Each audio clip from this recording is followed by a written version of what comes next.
Hello, hope you're well. It's been about a month since I last posted a video. Boy, doesn't time fly when you're having fun. A lot's happened in that month. 1/12 of a year, blimey.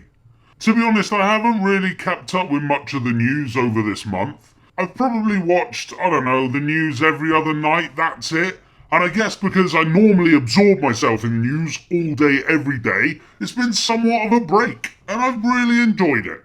However, it hasn't been stress-free. Remember that stuff my wife's business had going on? Well, it came to a head and thankfully it's now sorted and we're past the worst. Part of this has to do with stupid government rules which are there for no other reason than to stop small businesses growing. Because my wife's business hit a certain finger-in-the-air turnover threshold, her VAT bill went from about $5,000 a quarter to $102,000. And of course they wanted their money there and then, despite the fact that it's impossible to pay all at once, and despite it being a ridiculous amount, and only happens because of their stupid rules. Oh, and if you don't cough up there and then, you get a £15,000 penalty added on top, because they can.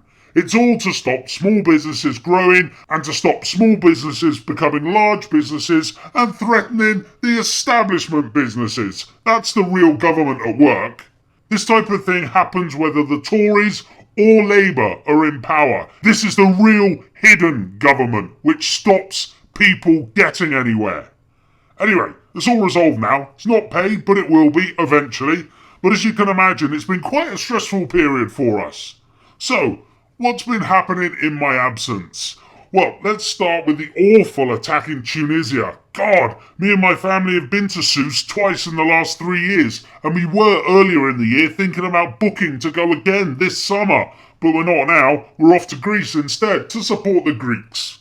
Something has to be done about ISIS, and the first thing I suggest is that America and NATO stop funding them. I suggest that America and NATO stop funding them, and they also put pressure on Saudi Arabia to also stop funding them. That would be a good start, eh? I didn't hear Cameron's latest speech about Islamic extremism, but we all know that this draconian, Orwellian, anti-democratic, anti-freedom, barbaric government are going to include people who disagree with the government in any way as extremists. They're going to make the term extremist so vague that almost anyone can be labelled as an extremist, which will make them subject to a new set of rules. Torture away, boys! And of course, once they have removed the Human Rights Act, the government can then decide who will and who will not be afforded the new Bill of Rights they want to introduce. The government will decide who is human and who is not. But of course the media will back the government against these so-called extremists and will probably start calling for these people to be euthanized and their family to be euthanized for the greater good. Nothing would surprise me anymore. I'm here in Runnymede on the banks of the Thames. It's the 15th of June, and 800 years ago on this spot King John sealed the Magna Carta, the Great Charter, under pressure from barons to stop so much arbitrary rule. That document set out for the first time so many of the things that we take for granted. Freedom from arbitrary arrest, the rule of law, the idea that there were limits on executive power. It's not just important in British history, but actually it's important for the rest of the world. It's inspired so many other people around our planet. And it matters today because while we have the rule of law, government under the rule of law, so many countries don't. So it's an important day, an important commemoration, and a real honour and a privilege to be able to speak here today. It was ironic listening to David Cameron's speech about the 800th anniversary of Magna Carta. Oh, how he tried to invoke the memory of Magna Carta, when the reality is that he and his government and previous cabal governments that have been in power have been trying all they can to remove and destroy our freedoms afforded to us under the Magna Carta at every turn.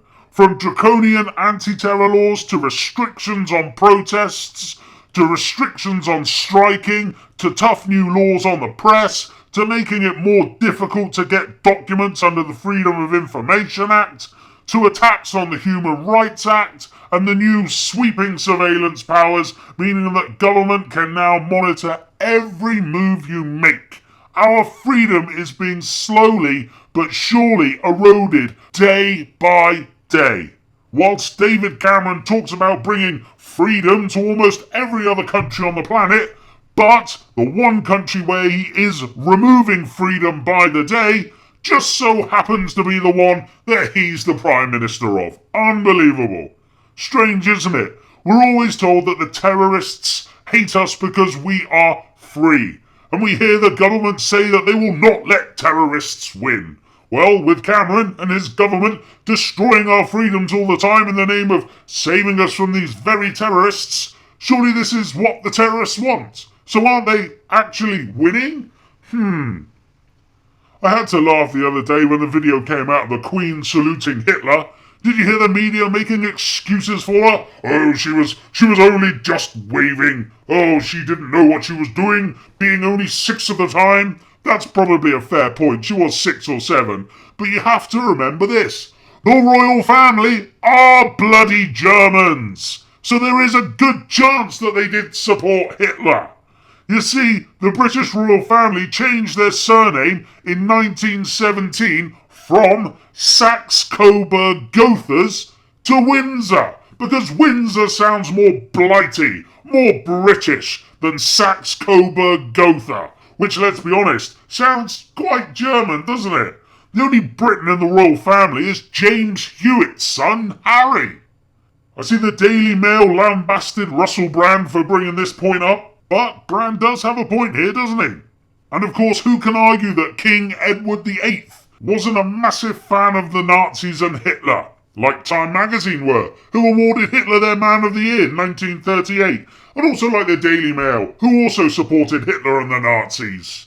Whichever way you look at it, the royal family are German, apart from Prince Harry, of course, James Hewitt's son. Talking of Germany, they proved again during the latest Greece debacle that they have now succeeded where Hitler failed, and that Germany really does in fact now rule Europe. It's open for everybody to see now. The only chance Greece has of a future is still to come out of the Eurozone, and is still to return to the drachma. Nothing has changed in this regard. Greece will need another bailout in a few years, maybe even sooner.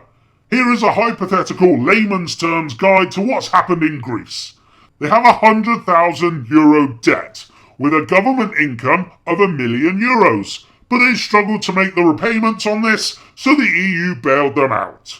This meant that after the bailout, they now had a €200,000 debt, but because of the forced austerity, higher unemployment, and more people looking to the government for benefits, the government's income went down to €800,000, thus making it even harder to make the repayments. Needless to say, they couldn't keep up with these repayments, so needed a second bailout. This left them with debts of €300,000 and an income of only €600,000 because of, again, the tough new austerity measures forced on Greece by the EU for the second bailout. You don't have to be a rocket scientist to work out what happened next. Greece struggled to make the repayments, and after 5 years of civil unrest, they've got their third bailout that comes with even harsher austerity terms, meaning that Greece now has a debt of €500,000 with an income of only €400,000. The only hope for Greece is to come out of the Eurozone, devalue and start again. But you have to bear in mind when you think about Greece, the money that has been lent to them is just pretend numbers on a screen. The money has never, did never, and will never exist. All the money in the bailout is going directly to international bankers. The EU have destroyed Greece for made-up numbers on a computer screen. And the sad thing is, the IMF don't even need the money it's lending to Greece. What has happened in Greece will be coming to a country near you sooner than you think. And as a result of the Greece debacle, French President Hollande has called for a European government, just like they've wanted all along. Looks like those conspiracy theories, the ones that David Cameron will want to arrest and put into camp somewhere, were right all along. Again. One step above the European government would be the Transatlantic Union. Never heard of it? Well, it's the merging of the United States and Europe. Listen to Obama talk about it here in this clip. Having the United Kingdom in the European Union gives us much greater confidence about the strength of the transatlantic union. Give us much greater confidence about the strength of the transatlantic union. Again, look what those conspiracy theorists have been saying. Those pesky conspiracy theorists who've been warning about a world government for decades. They've been right again. This is all going on around you people, so you better start learning about it, and quick, in order to stop it. So apparently British pilots have been involved in bombing ISIS in Syria, despite MPs voting against action in Syria in 2013. I've been saying for ages there will be another vote on bombing Syria, and this time the propaganda will be such that Cameron will win the vote under the pretext of getting ISIS, who, remember, America, NATO and the Saudi Arabians continue to arm and fund.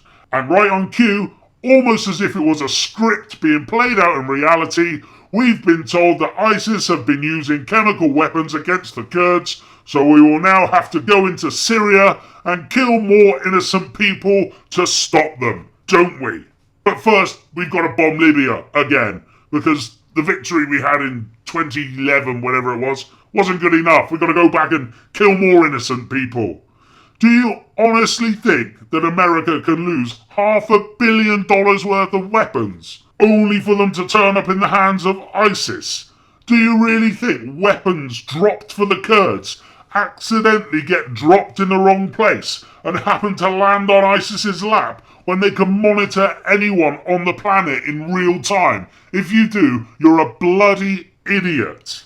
Mark my words, this mission in Syria to stop ISIS that America created and continue to fund and arm, together with NATO and Saudi Arabia, once this bombing in Syria has started, it will soon lead to calls for regime change in Syria and to oust Assad. You can read Cameron like a book, and not a very good book. So the Tories' welfare cuts were passed through Parliament with the help of Labour, despite Labour MPs being told by the temporary leader Harriet Harman, the same paedophile information exchange Harriet, to back the cuts. Apparently 48 Labour MPs decided to defy the temporary leader and vote against the cuts. You see, it doesn't matter what an MP campaigns for around election time. Filling potholes here, filling potholes there. They're told by the party how to vote on votes that matter. Told how to vote by the party, or it will damage their trough-snorting ability in the future if they defy the party and possibly vote the way the people who put them in power would like them to vote. Nope, it's all about what the party want. Bollocks to the electorate. So again, the Tories are going to hit the poorest the hardest. There's a surprise, eh? You always hear Osborne, our cocaine-snorting, prostitute-loving Chancellor George Osborne, say that the richest are paying more than their fair share. But look at it this way. If you're a millionaire banker friend of the government who puts hundreds of thousands to the Conservatives a year, you might pay, say, £100 a week in tax. Hypothetical situation, okay? Bear with me. If you're on benefits, you may have your benefits cut by £50 a week. So the millionaire is, in fact, paying more than you. So white powder, lady of the night lover, is right. But as a percentage, rich bloke is paying 0.00005% of his income, but the guy on the benefits is paying 50% of his income. That's Tory fairness for you. But we gave the Tories a mandate to be horrible, and horrible they truly will be. I actually bought a copy of the Times the other day. I think it's the first time I've ever paid for the Times. Because of this article. Child abuse cover-up at the heart of government. This article's first paragraph is this. MI5 urged to cover up of child abuse allegations against a senior MP to avoid political embarrassment for Margaret Thatcher's government, according to a newly unearthed Whitehall files. Just stop for a second and think just how utterly disgusting this is. How many times are we going to hear that MI5 covered up for this paedophile, that MI5 filmed that paedophile, MI5 covered up for this other paedophile? When are we going to start pointing the finger at MI5 and getting Andrew Fatty Four Eyes Parker, the head of MI5, to do something about it? Cyril Smith, Leon Britton, the Kincora Boys Home, Peter Wrighton. Just how many paedophiles have MI5 been covering up for? What kind of organisation is MI5 if it constantly protects paedophiles? We need to find out exactly what is going on there. And remember, David Cameron called talk of a VIP ring connected to the government as a conspiracy theory. Can we trust Cameron to get to the bottom of it? No. Can we trust this inquiry with its third chairperson to get to the bottom of it? No. Just think about this for a minute. Cast your mind back. Jimmy Savile was in the inner sanctum of the royal family and Thatcher's government. It's hard to get that close to the royals or to people of that level of government. So just imagine the checks that would have had to have been carried out about Savile to allow him access. They will have known he was a paedophile. They will have known everything. We need to keep pressure up on this. So despite 76 politicians being investigated for abusing children, MPs have had the green light for their 10% pay rise. Well deserved, some people would say. Mainly other MPs would say that though. So spam David can bomb Syria without any parliamentary oversight, but he just couldn't do anything about undeserving MPs getting a 10% pay rise, but he can, of course, keep the public sector pay rises at only 1%. Unbelievable. MPs taking this pay increase should be ashamed of themselves. Just a quick note on the disgusting Lord Sewell. The Telegraph had a conniption fit about this. Look at what they put in a recent article about him. To those who say that what he or any other politician does in his private life is, so long as it's within the law, his or her own business, there's only one sensible response. Get real. Let's just say that again. He is a cocaine-snorting prostitute user.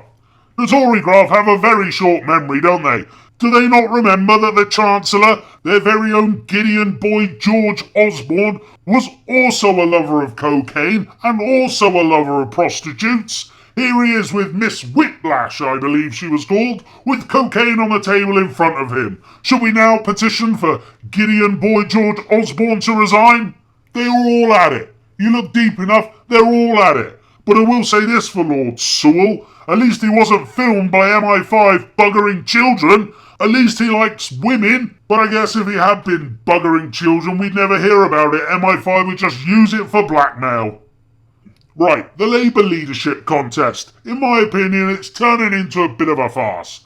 The party are tearing itself apart. Not that I care about the wolf in sheep's clothing, Fabian society-loving Labour Party.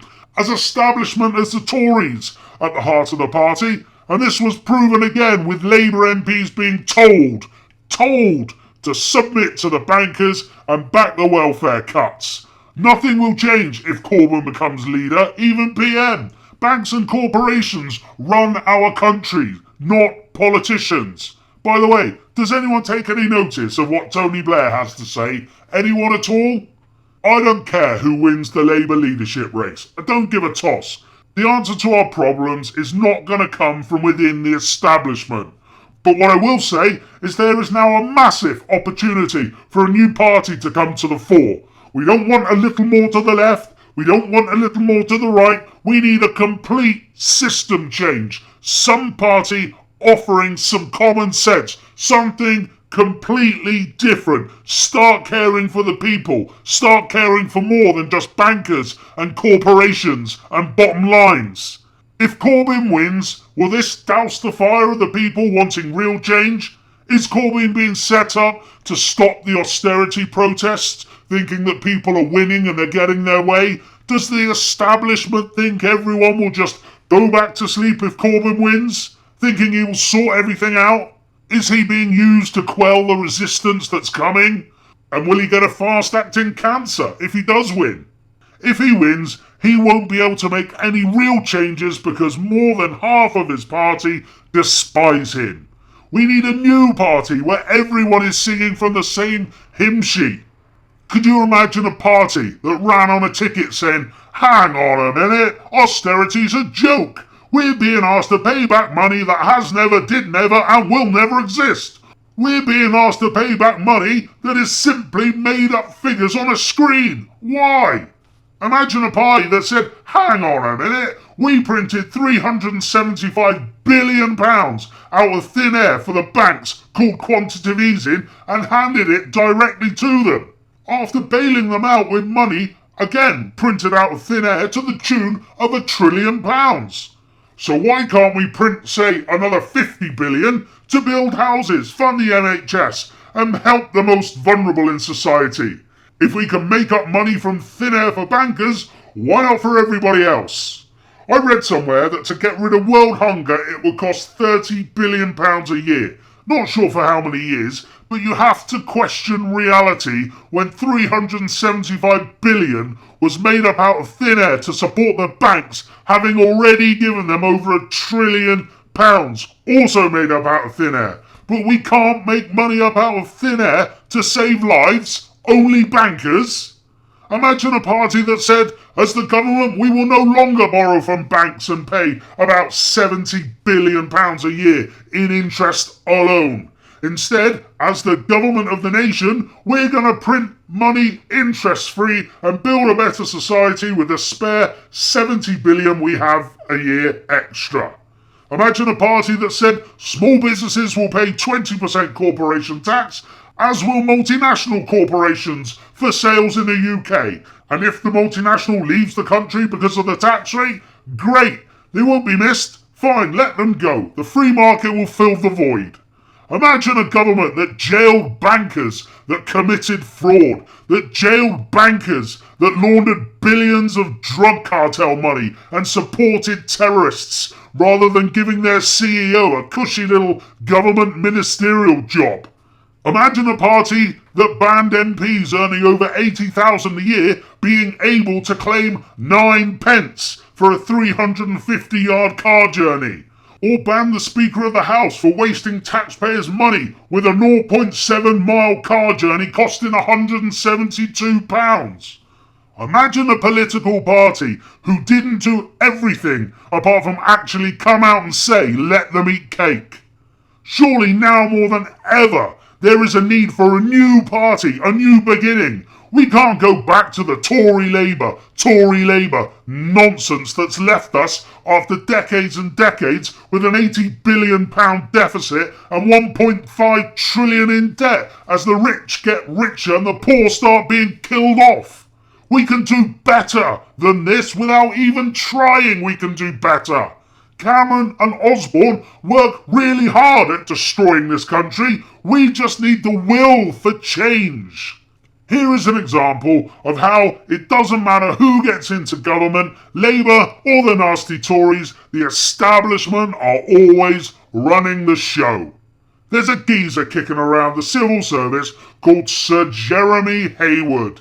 He's been knighted, so he might be a paedophile. I have no evidence to suggest this, other than, like an awful lot of other paedophiles, he is a sir. Anyway, this guy has challenged what can and can't be released to the Chilcot inquiry about the Iraq War, which is part of the reason the report has been delayed for 6 years, nearly 7 now I think. Hayward is the Cabinet Secretary to David Cameron and has recently been appointed head of the Home Civil Service. Hayward's nickname is apparently Sir Cover-Up. As well as working for the Conservatives, Hayward was also Principal Private Secretary to Labour's Tony Blair. He was a senior Blair aide in the run-up to the Iraq War. Hayward, who hasn't been elected, is a civil servant, has been allowed to dictate what can and can't be seen publicly of the communications between Blair and Bush when he was involved with Blair in the run-up to the invasion of Iraq, and he is now the Cabinet Secretary to Cameron, who will decide what can and can't be seen by the public. So when Cameron says it's frustrating that the Chilcot inquiry into the Iraq War hasn't been released sooner, he's playing us for fools. The truth is, it is extremely frustrating that this report cannot come out more quickly, but the responsibility lies squarely with the inquiry team. It is an independent inquiry. It would not be right for the Prime Minister to try and interfere with that inquiry, but I feel sure when the inquiry does come out, it will be thorough and it will be comprehensive. Cameron should be dictating to the unelected civil servant what can and can't be allowed to be seen, but it's the other way around. You see, the establishment get what the establishment want. All this plays out behind the scenes. Never believe on face value what a politician tells you. Always verify what you are being told. Governments come and go, but the system, the establishment carries on regardless. This is why nothing ever changes. This is why something has to give, and soon.